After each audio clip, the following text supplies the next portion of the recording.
Welcome back to day 6 of my Kili adventure. I've been given a green light, so I will be attempting to summit. And technically this is actually day 5 still, but the route we take starts off at Barafu Camp and literally zigzags its way up to the summit at Stella Point, and then, all being well, we will walk around the volcano crater to Uhuru Peak, which is the highest point on Kili. This is me coming out of the summit briefing, having just been told I'm going up. So we just had our briefing. I just need to get some sleep now. Although I've got to eat at 5 and then sleep, and then I'm going to get woken up at 9. So yeah, gotta do it. Right, just gonna run through the kit list. I'm going to try and get 2 or 3 hours sleep now before dinner. Well, actually I can only have 2. But here's the kit list. I've got 2 torches. Actually, this one's already charged, so that's good. This is just as a backup, and then I've got a backup with some backup batteries. Probably too much. I probably shouldn't take the batteries, maybe. I don't know. I've got some cable tie, so I can cable tie that to my rucksack. I've got some snacks for the way up and some energy solutions. I'll have a bottle of water. This sock is to put the bottle of water in so it doesn't freeze. I'm going to have a cup of tea before I go. And then hat, glove liners, and then thick mitts, gaiters for the way down, sock liners for on my feet, with some pants and some socks, thermal underpants, long john type things, fleeced trekking things, and then this thermal top, and then somewhere here I've got a base layer, then I've got my thin fleece, lightweight fleece, then I've got a puffer jacket, I've got some hand warmers, and then I've got a first aid kit. These are my Gore-Tex trousers and my hard shell top, which I might not start with. I'll see how the temperature is. And then my water bladder for water all the way at the top, although there's a chance that will freeze, which is why I've got the other water bottle over there. Paper, just in case I get caught short. And then glasses and sun hat for the top / way down, depending on how long I take. And some boots. And then in the bag I've also got valuables in here, and my treats will go in there. And I've also got, which I've had all the way by my side, my lovely family. That goes there. In here I've got some more meds. Although I might clean that up because there's loads in there. I've got sun cream, obviously, Nivea lip balm. I'm not going to need all of these. I might just get rid of them. And I've got paracetamol and pawpaw cream. Yeah, okay. I need to sleep, get myself match fit. I'm going up on my own with one of the guides called Paul. So I like him, and he'll get me to the top, I know it. Finally here. I'm feeling good, I'm going to do this. So I've just got to keep my head down, keep breathing, and keep stepping. It's really difficult to concentrate. I'm going to work in hours, and we'll have a break every hour. So we'll see. See you later. Cheers. This is the last time I'm going to see the sun. I'm going to pop down for a quick nap. Next time I see the sun, it'll be the sunrise at the top of that. There you go. Cheers, buddy. Thank you for that. I really appreciate it. You're welcome, dude. Oh, man. Just got to get up there in 9 hours. It's so nice here. It really is. I mean, look at this, the clouds, and the little tufty bits of cloud. Even in the distance, I mean, it's just amazing. Oh. And apparently the weather's going to be great. I mean, it's going to be freezing on the way up, but it's going to be great when I'm up there. So hopefully, should get some good videos, good photos. I'm already out of breath though. Because the air's thin, right? Ready or not, it's time. I had 45 minutes sleep after lunch. I've just had my 9 PM alarm call that woke me after another 45 minutes sleep. How I'm functioning, I do not know. Adrenaline, I guess. I'm about to start the biggest challenge of my entire life, and certainly the biggest part of this Kili trip. I've got my boots on, I'm all packed. Let's go. Hey, don't know if you can see me.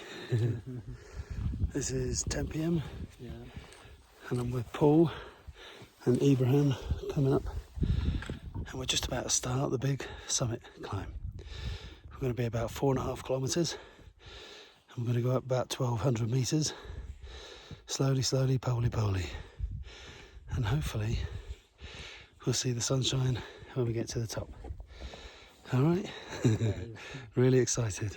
Yeah, we've said our prayers. We're going to get there. Okay. See you later. Cheers. Hey guys. Yeah, so we're about 40 minutes in. So far so good, but I'm getting too hot, so I've just taken one of my layers off. So onwards and upwards. It was so strange leaving at 10 PM. I was the only one in the camp leaving at that time, and the only movement in the camp was me, my guide Paul and Ibrahim tiptoeing and hopping from rock to rock and weaving in and out of the tents, dodging the rocks and dodging the guy ropes. I have mixed feelings really about leaving 2 hours before everyone else. On one hand, how nice would it have been to have that extra 2 hours of downtime, whether I was asleep or just resting. That would have been so precious. But on the flip side, for the first 4 hours, I was the highest person on the mountain. That was such a privilege. Such amazing sights. The moon, the moonlit mountainside, the stars, the tents below, the wispy clouds, and no sound. No sound whatsoever. Beautiful. Eerily beautiful. Hello, you can't see me really. Been going 3 hours 40 minutes. It's 20 to 1. The skies here are amazing. Probably about a third the way up, so I'm being a bit slow, but we'll get there.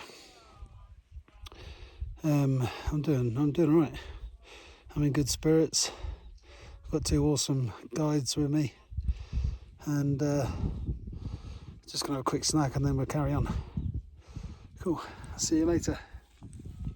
Hi. So I think we've been going for about 4 hours, and we're halfway to Stella Point, which means we should get to Stella Point for about maybe 6:30, 7, because it's a little steeper now.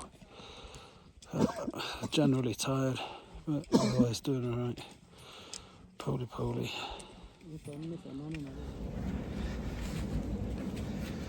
It was around midnight when I would start to see little rows of dots, the head torches of all the little groups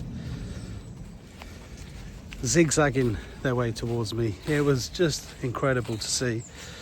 And the first of those groups overtook me at 2 a.m. and I was stopping quite a lot at this point, every half an hour. It was cold, very difficult to take your gloves off. My thumbs felt like they had frostbite. The coldest point was at 3:30 a.m.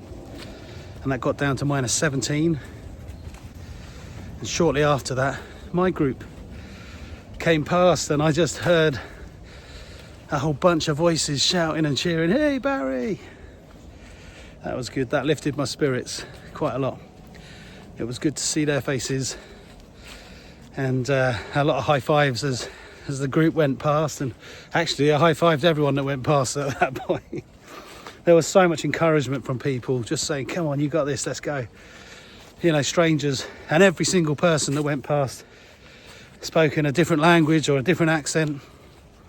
And I remember thinking how awesome, how incredible, all these people from so many walks of life, but all with common interests and, you know, to some degree common values, and just how awesome would it be to just have a beer with these folk, you know.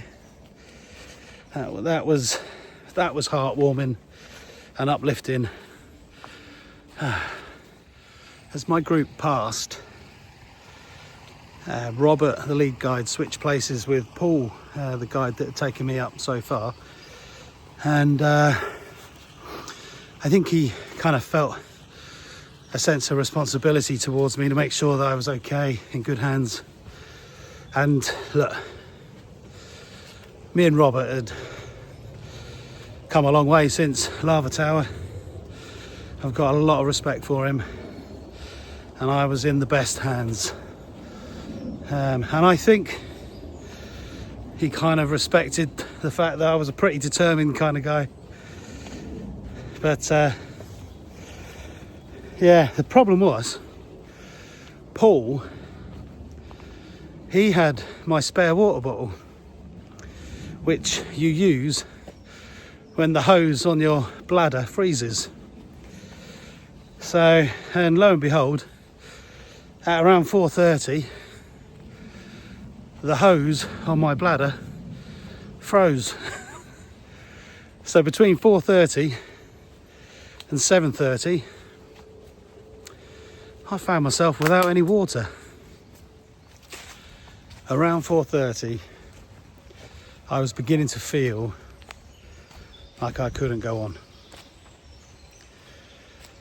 And yet, you just have to, one foot in front of the other, step by step, half a step at a time. Sometimes I would take a step, lean forward on my poles and feel like I was asleep, and then wake up and take another step, lean on my poles, and so on and so forth. And every time, every step, I just thought, the sun will rise. And before long, there was an orange arc across the horizon, and the glow that followed, and then the different hues, all the different colours of the sunrise. It was amazing. So colourful, so pretty. With that, the warmth came and my energy came back, and I could see I only had 200 or 300 metres of ascent left. That took 4 hours.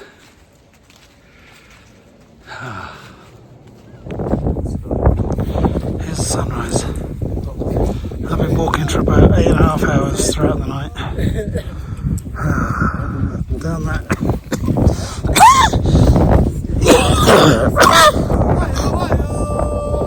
Oh, down there. There's some more people coming up. Looks amazing. How many at the top? Right. Oh. Took me 10 hours. That was a long time. The last 100 metres took so long. I was nearly falling asleep every move, every step. I saw the sunrise over Africa. I got to walk all the way down now. It took me 10 hours to get up. See how I get on. I'm so looking forward to a little snooze at halfway down. And then when I've had a little snooze, I've got to walk another 1,400 metres down to the next camp. Oh, it was incredible though. I've got a croaky voice because it's so dusty. I'm on my way down and oh man, it's so tough that. I'm really tired. It was amazing. Absolutely amazing. And you can see we're on our way down to those tents down there. When we get there, I'm going to have a half-hour kip. I'll see you later. So, that's my summit, Stella Point. Serious business this though. We've got to descend pretty damn quick. So, the route takes you from Stella Point straight down a scree slope and into Barafu Camp. We have half an hour sleep and then carry on descending down through the heather and moorland and then into the rainforest to Mweka Camp. The first part of that journey seemed really slow, but it soon got into the heather and moorland, and that kind of broke it up, gave it a bit of character. It was really good fun. Really good fun. I was completely delirious. I was hallucinating. All the way down I was seeing faces in stones and rocks, and I just remember thinking that the locals put them there as a kind of gesture to say hello and to greet you on your way down. Oh dear. When I finally got into Mweka Camp, this is me, quite dazed and confused. Right. Crikey, I don't even know what day this is. It can't be last night.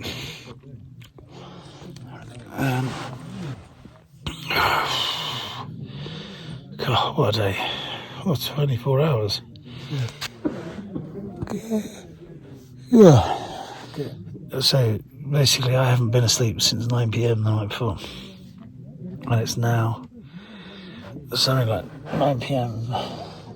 Yeah, nearly 10. Basically, I had about 1 hour's sleep. Woke up at 9.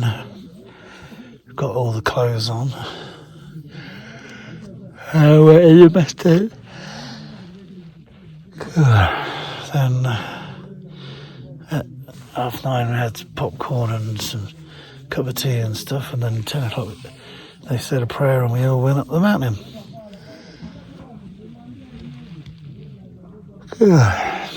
It was freezing. Well, actually initially it was too hot, so I took a couple of layers off, but it got to -15. You could see amazing sky and amazing lights, but you had to keep just tracking on. And then at some point the email opened up or something. They all started coming in from it was sad. I'm so tired. Anyway, I think I just hallucinated.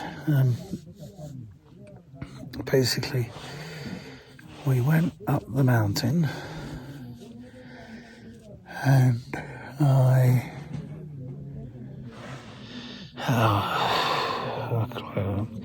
climbed up the mountain. It was really fun and exciting. We saw the sunrise, then I got up to Stella Point, which I was pleased with. Then I had to come down but we basically went from 6,000 metres down to a campsite tonight. It's got 3,000 metres. I better go. I'm gonna just literally fall asleep. Look, Mum, I did it.